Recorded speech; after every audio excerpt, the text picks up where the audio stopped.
इस कार्यक्रम के पुण्यार्जक हैं श्री सुरेंद्र कुमार जैन, स्नेहलता जैन, सचिन जैन, मधुलिका जैन, प्रणव जैन पलवल, श्री विनोद कुमार जैन, मंजू जैन, अजय ऋतु जैन गुरुग्राम, श्री संजय जैन, निधि जैन, आयुष, अस्मिता, बनारसी दास स्टेट दिल्ली, श्री सुभाष नीलकमल जैन, सिद्धांत अक्षरा सिंघई, हर्ष सुनैना जैन, खनक अरुण्या सिंघई एवं समस्त जताराजी परिवार जबलपुर मध्य प्रदेश। राकेश जैन, मुकेश जैन, राजीव जैन, निहित, राहुल, अंबुज, अंकुर, शुभम, गौरी, प्रियांक, अरहान, आयांश, नक्श जैन, कृष्णानगर दिल्ली, श्री सागर सविता जैन, ऋषभ विहार Delhi, Shri Siddhant Jain, Prem Shanti apartment, civil line Delhi, Shri Sachin Sunita Jain, Shri Ram road, civil line Delhi, Shri Parshvanath Mahila Mandal, Raghuvarpura गली नंबर 6 दिल्ली, उषा जैन, अरुणा जैन, अनीता गंगेरू, रेणु जैन, वसुंधरा जैन, नीलम जैन।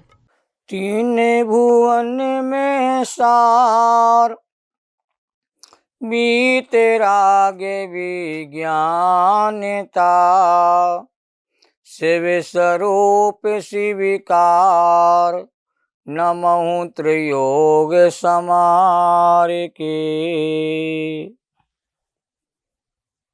त्रिकालवर्ती पंचप्रमेटी भगवंतों को नमन और वंदन। तीन लोक के सभी जीवात्माओं के शुद्ध चेतन स्वरूप को नमन और वंदन। छहढाला ग्रंथ जिनागम को समझने की कुंजी है।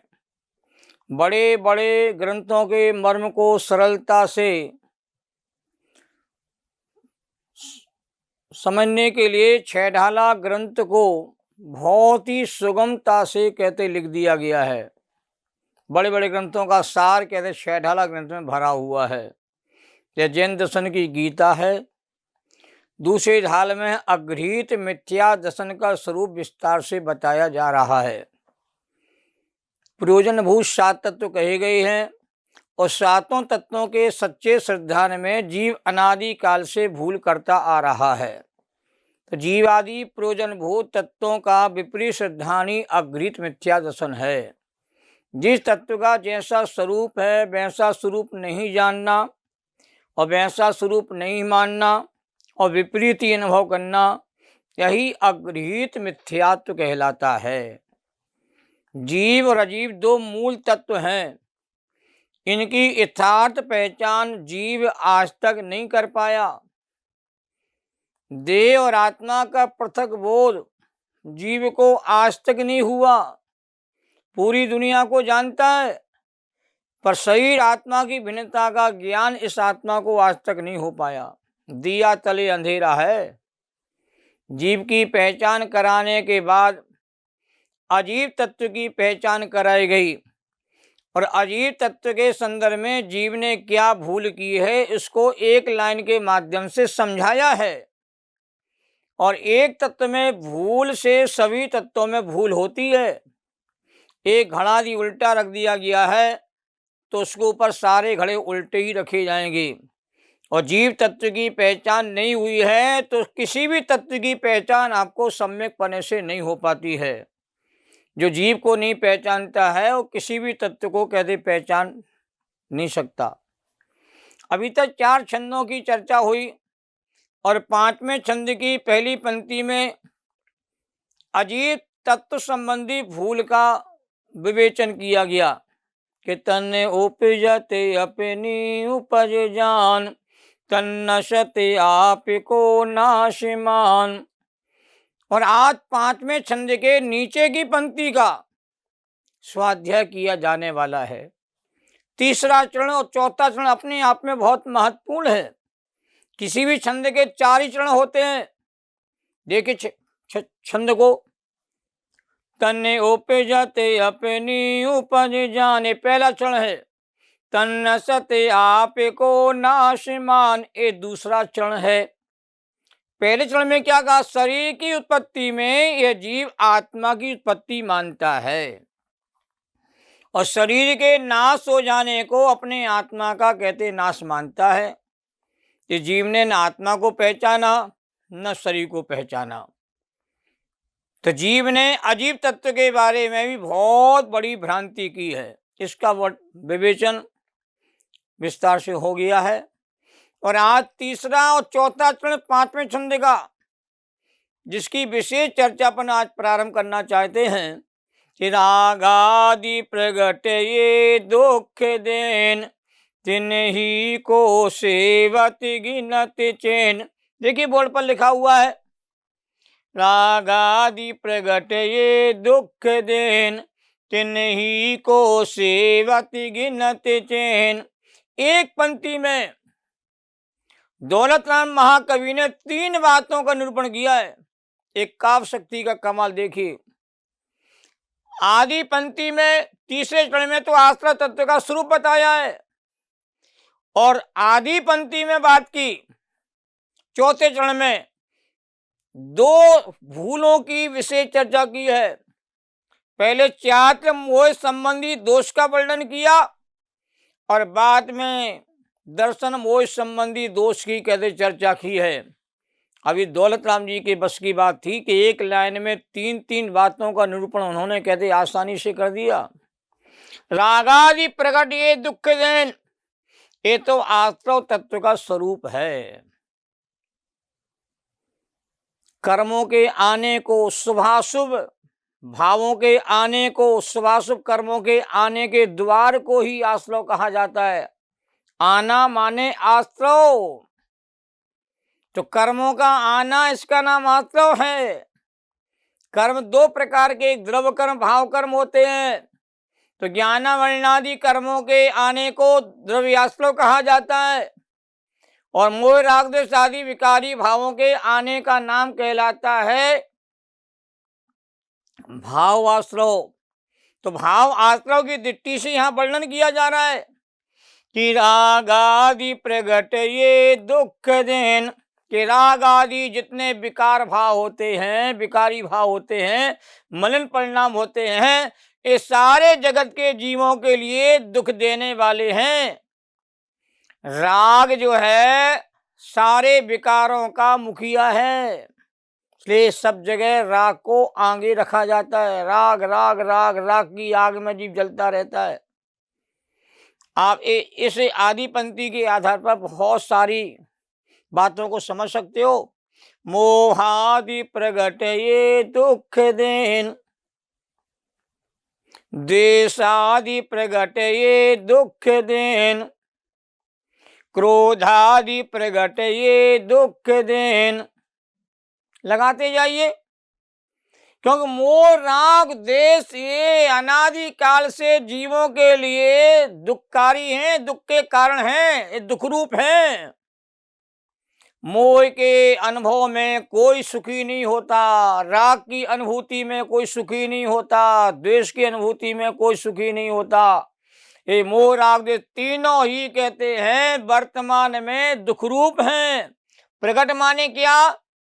वर्तमान काल में राग का परिणाम, द्वेष का परिणाम, मोहादि का परिणाम, क्रोधादि का परिणाम, माया का परिणाम, लोभ का परिणाम, अहंकार का परिणाम, ये वर्तमान में ही दुख के देने वाले भाव हैं। और जो दुख देने वाले भाव हैं तिन्हीं का सेवन, उन्हीं का ही सेवन करता रहता है। उन भावों में कहते लीन तल्लीन होता रहता है, उन भावों में जुड़ा रहता है, और इतनी गलती नहीं करता है। गिनत चैन, उसमें कहते आनंद भी मानता है, उसमें सुख ही मानता है। तो राग में सुख मानना ये श्रद्धा संबंधी महादोष है। ये दर्शन मोह संबंधी कहते महान भूल है। और रागादि भाव का सेवन करना और रागादि भाव में प्रवृत्ति जुड़ी रहना, ये चात्र मोह संबंध दोष होता है। देखो दोष 2 प्रकार के हैं, एक श्रद्धा संबंधी दोष और एक होता है चार संबंधी दोष। सबसे पहले श्रद्धा संबंध दोष जो है वो दूर होता है, और बाद में चात्र मोह संबंधी दोष दूर होता है। पर श्रद्धा का दोष बैठा हुआ है तो चात्र का दोष भी रहेगा, और आश्रव तत्व का स्वरूप भी हमने सही नहीं समझा है, ये बात भी साथ में रहेगी। जो आश्रव तत्व को समझ जाता है, रागादि भाव को दुखरूप जान लेता है, दुखरूप मान लेता है, दुखरूप अनुभव कर लेता है, उसका श्रद्धा संबंध दोष भी निकल जाता है और चात्र संबंध दोष भी निकल जाता है। तो एक पंक्ति में दौलत राम कवि ने 3 बातों का वर्णन करके बहुत सुंदर बात कही है और सारी दुनिया को राग आदि भावों में आनंद आता है। 8-10 लोग इकट्ठे होकर के और आपस में विकताएं करते रहते, खोटी कथाएं करते, खोटी बातें करते रहते, राग रंग की बातें कर, दुनियादारी की बातें करते, परिवार कुटुंब की बातें करते रहते, खाने पीने की बातें करते रहते हैं। ये सब राग रंग की बातें नहीं है क्या? उन राग रंग की बातों में 2-4 घंटे हमारे खराब हो जाते हैं। किसी को लगता नहीं कि 2-4 घंटे की हमने बर्बादी करके कहने में आश्रव बंध तत्व का व्यापार किया है। और दिन रात यह प्राणी कहते हैं आश्रव बंध के व्यापार में ही कहते उलझा हुआ है। दिन रात शुभाशुभ भावों में मेरा व्यापार चला करता, मानस वाणी और काया से आश्रव का द्वार खुला रहता। ये मन वचन काय के माध्यम से ये रागादि भाव आत्मा में आते ही रहते हैं। जो आता है वह आत्मा से जुड़ जाता है, बंधन को प्राप्त हो जाता है। आश्रव नहीं होगा तो बंध भी नहीं होता। आश्रव पूर्वगंध होता है। जब विकारी भाव आते हैं तो आत्मा उनको गले लगाता है, उसमें सुख बुद्धि की मानता करता है, उसमें कहते हैं निरंतर प्रवृत्ति करता है, तो हमारा आत्मा अपने आत्मा को भूल जाता है। आश्रव के कारण से स्वरूप की विस्मृति हो जाती, स्वरूप का ध्यान नहीं रहता है, स्वरूप का ज्ञान नहीं रहता, स्वरूप की अनुभूति नहीं होती है। इसलिए रागादि प्रकट ये दुख देन, ये आश्रव तत्व का स्वरूप है। आना का नाम आश्रव है और ज्ञान वर्णादि कर्मों के आने का नाम द्रव्य आश्रव है। और मोह राग देश आदि भावों के आने का नाम कहते भावाश्रव कहते कहा गया है। और आश्रव तत्व जीव का मित्र नहीं है, शत्रु है, महाशत्रु है। आश्रव के आगमन से सुख नहीं मिलता, दुखी मिलता है। आपके घर में कोई विरोधी व्यक्ति आए, शत्रु आए तो आपको सुख नहीं मिलता, दुखी मिलता है। तो रागादि विकारी भाव कहते हैं आत्मा के शत्रु हैं, इनके आने पर आत्मा दुखी होता है, सुखी नहीं होता। और रागादि भाव में 25 कसाय कहते गर्भित हैं भाई। ज्ञान मोहादि प्रकटे दुख देन, द्वेषादि प्रकटे दुख देन, क्रोधादि प्रकटे दुख देन, लोभादि प्रकटे दुख देन, मानादि प्रकटे दुख देन, भय आदि प्रकटे दुख देन, शोक आदि प्रकटे दुख देन, भोगादि प्रकटे दुख देन। सारे विकारों का मुखिया राग है, इसलिए राग को आगे रखा है। और राग रंग में पूरी दुनिया कहते मस्त हो रही है। और जिन वाणी तीर्थंकरों की वाणी ये कह रही है कि राग आग है। 6 ढाल की अंतिम ढाल में कहा है ए राग आग दहे सदा, ताते समावर से ये। राग तो आग है जो आत्मा को दहन करती रहती, समता रूपी जल के सेवन से ही राग की आग बुझती है। तो राग रंग में दुनिया कहते हैं डूबी हुई है और राग रंग को दुनिया अच्छा मानती है। और राग रंग के वातावरण से दुनिया कहते हैं मस्त होती है। राग सबको लुभाता है, जबकि राग सबसे खतरनाक विकार है। ये मीठी छुरी है। देश भाव में तो हम लोग कम रहते हैं और राग रंग में हमारे जीवन का कहते 95% समय कहते पूरा होता है। बच्चों के लाड़ प्यार में जीवन का अधिकांश समय चला जाता है। भौतिक संपदा की चाह में, इच्छा में पूरा करने के लिए पूरा जीवन लगा देता है जी। राग देश दोनों जुड़वा भाई हैं भैया। जब राग की पूर्ति नहीं होती है तो गुस्से में जीव आ जाता है और देश भाव चालू हो जाता है। कभी राग आगे खड़ा होता है तो द्वेष पीछे छिप जाता है, और कभी द्वेष का भाव आगे आता है तो राग का भाव पीछे चला जाता है। और दुनिया में जितने विवाद झगड़े होते हैं वो राग के कारण से होते हैं। जर जोरू जमीन, ये झगड़े के तीनों कारण कहे जाते हैं। जर माने होता धन, धन से राग है तो धन के कारण से व्यक्ति कहते हैं झगड़ा करेगा, विवाद करेगा, कलह करेगा, मारपीट करेगा। स्त्री से राग होता है तो स्त्री से राग की पूर्ति करने के लिए दिन रात कहते प्रयास जीव करता रहता है। और स्त्री पर कोई यदि बुरी नज़र डालता है तो सब लड़ पड़ेंगे, उसको मारने लगेंगे, पीटने लगेंगे, उसकी बर्बादी चाहेंगे। और जमीन के टुकड़े पर तुम्हारा राग है, जमीन के प्रति आसक्ति है, तो जमीन को कोई हड़पेगा तो तुम्हारे भीतर कहते क्रोध का कहते ज्वालामुखी फूट पड़ेगा। तो जड़ जोरू जमीन तीनों के पीछे राग की भावना मूल में है, और इनमें विघ्न होते ही कसाय की आग कहते हमारे भीतर से कहते भड़क जाती है, कसाय की अग्नि जलना प्रारंभ हो जाती है। राग मीठा लगता है, इससे खतरनाक और कोई विकार दूसरा कोई नहीं होता है। तो जिनवाणी में सबसे पहले राग को ही कहते हैं छोड़ने का उपदेश आया है, और जिनवाणी सबसे राग करने का उपदेश ही नहीं है सबसे राग करो, पूरी दुनिया से राग करो, प्रेम करो। जिनवाणी तो कहती है सब जीवों के प्रति तुम्हारा वात्सल्य का भाव होना चाहिए। निस्वार्थ जो प्रेम होता है उसको वात्सल्य भाव कहा जाता है, और पत्नी को भी सह धर्मणी कहा है, और साधर्मी जीवों से मोह नहीं करना है, सबसे निश्चल प्रेम या वात्सल्य भाव रखना है। और वात्सल्य भाव धर्म भावना का प्रतीक है। और राग और मोह कहते हैं दुख के कहते कारण कहते कहे गए हैं, इसलिए राग का पोषण कहते मत करो, वात्सल्य भाव का भाव हमें जगाना चाहिए। परिवार के सभी जीवों से वात्सल्य भाव रखना है। ये सब जीवात्मा है, परमात्मा जैसे हैं, और इन सब के साथ रह करके धर्म की आराधना करेंगे, जिससे सब रत्न धर्म की श्रद्धा करेंगे, अनुभूति करेंगे, और सबका कल्याण होगा।